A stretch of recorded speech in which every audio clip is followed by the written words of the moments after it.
가무이주는 한 집안의 주인이 둘일 수 없다. 곧 군주와 신하, 윗사람과 아랫사람의 구별이 있어야 한다는 뜻입니다.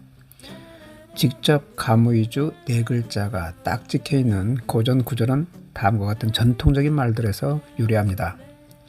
예기, 상복, 사제. 여기에는 이런 말이 나옵니다. 국무이군, 가무이촌. 나라에는 임금이 둘일 수 없고 집안에는 존귀한 어른이 둘일 수 없다. 여기서 집안에는 존귀한 어른이 둘일 수 없다. 가무이촌이라는 말이 뒤에 가무이주, 한 집에 주인이 둘일 수 없다 라는 표현으로 널리 풀어 쓰이게 됩니다. 중국에서 편찬된 유서인 예문류치에서는 한시 외전을 인용하면서 다음과 같이 전합니다. 가무이주 존무이상. 한 집안에는 주인이 둘일 수 없고 윗자리에는 우두머리가 둘일 수 없다. 이처럼 예기의 국무이군, 가무이존, 한시 외전 계통의 가무이주, 존무이상. 이 두 전통적인 말이 합쳐져서 오늘날 사자성어 가무이주라는 형태로 굳어진 것입니다. 두 사또가 온 고을 이야기입니다. 옛날 어느 산골 고을에 이 고을 사또가 살고 있었습니다. 이 사또는 성품이 그리 나쁘지 않았지만 결단력이 부족해서 늘 우물쭈물했습니다. 그런데 어느 날 윗나라에서 감찰을 맡은 별감이 내려왔습니다. 이 별감은 자신을 임시 사또처럼 여기며 이 고을의 모든 일을 직접 챙기기 시작했습니다. 사또는 말합니다. 백성들의 세금을 올해는 조금 줄여야겠어. 흉년이 들었으니. 별감은 곧장 뒤집습니다. 아닙니다. 나라 살림이 어려우니 오히려 더 걷어서 상납해야 합니다. 사또가 형벌을 가볍게 하자 하고 별감은 예를 들어 더욱 엄하게 다스려야 한다고 하고, 그러다 보니 관아의 아전들이 혼란에 빠졌습니다. 도대체 누구 말을 따라야 하지? 오늘은 사또 말대로 했다가 별감에게 꾸중을 듣고 내일은 별감 말대로 했다가 사또에게 혼나네. 결국 하급 관리들은 손을 놓고 눈치만 보는 처지가 되었습니다. 백성들 사이에선 이런 말까지 돌았습니다. 이 고을에는 사또가 둘이라 하니 누구를 믿고 호소해야 할지 모르겠구나. 고을의 재정은 엉망이 되고 백성들의 원성은 하늘을 찌르게 되었습니다. 그때 나이 많은 향리 하나가 조용히 나서 사또에게 이렇게 말했습니다. 사또 어르신, 옛말에 가무이주, 국무이군, 집엔 주인이 둘 없고 나라엔 임금이 둘 없다 하였습니다. 한 집에 주인이 둘이면 종들이 갈피를 못 잡고 한 나라에 임금이 둘이면 백성이 누구를 따라야 할지 몰라 반드시 난리가 난다고 합니다. 고을 일 또한 같습니다. 주인이 둘이면 옳고 그름을 떠나 모든 사람이 불안해지고 일은 아무것도 제대로 되지 않습니다.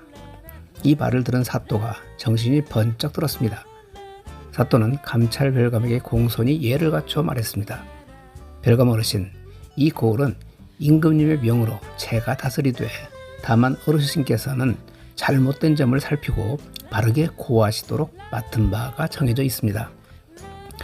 제가 주인이 되지 못한다면 고을은 주인이 둘이 될 것이고 별감 어르신이 대신 주인이 되신다면 감찰의 직분은 더 이상 설 자리가 없을 것입니다. 부디 가무이주의 뜻을 헤아려 주십시오. 별감은 잠시 말이 없더니 빙그레 웃으며 말했습니다. 그대 말이 옳소.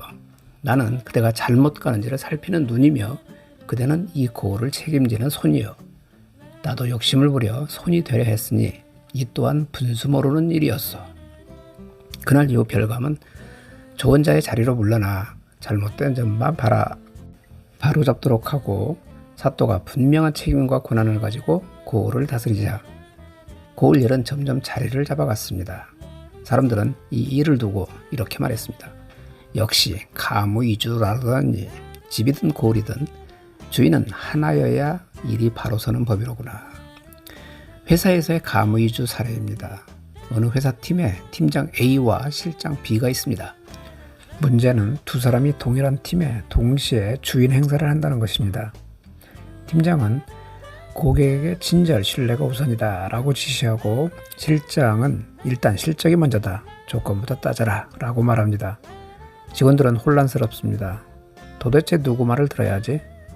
팀장님 말을 따르면 실장님이 싫어하시고, 실장님 말을 따르면 팀장님이 불편해하시니 결국 직원들은 눈치 보기만 늘어나고 책임 소재도 불분명해집니다. 실수가 나면 팀장은 실장 지시 때문이라고 하고, 실장은 팀장이 관리 못해서 그렇다고 하고, 이런 조직은 의사결정이 느리고 갈등이 끊이지 않으며 혁신이나 성과가 나올 수 없습니다. 이럴 때 필요한 것이 바로 가무이주의 원칙입니다. 최종 책임자는 누구인가? 의사결정은 누구에게 있는가? 나머지는 그 결정을 어떻게 협력해서 살려줄 것인가? 이 서열과 역할이 분명해야 비로소 사람들도 안심하고 자기 일을 할 수 있습니다. 가정 안에서의 가무이주 사례입니다. 옛날엔 가장 한 사람만이 절대적인 주인이 되는 방식이 많았지만, 오늘날 가정은 부부가 함께 주인이 되는 공동주인 구조로 변했습니다. 그래서 가무이주의 정신을 그대로 가져오면 가정의 방향과 가치에 대해서는 말이 둘이 되지 말라는 뜻으로 재해석해 볼 수 있습니다. 예를 들어 아이에게 정직하게 살아야 한다 해놓고 다른 한쪽은 세상은 정직만으로 안 된다, 대충 속여도 된다고 말한다면 이 아이는 누구 말을 들어야 할까요? 가치, 원칙의 영역은 집안의 하나의 주인 생각이 필요합니다.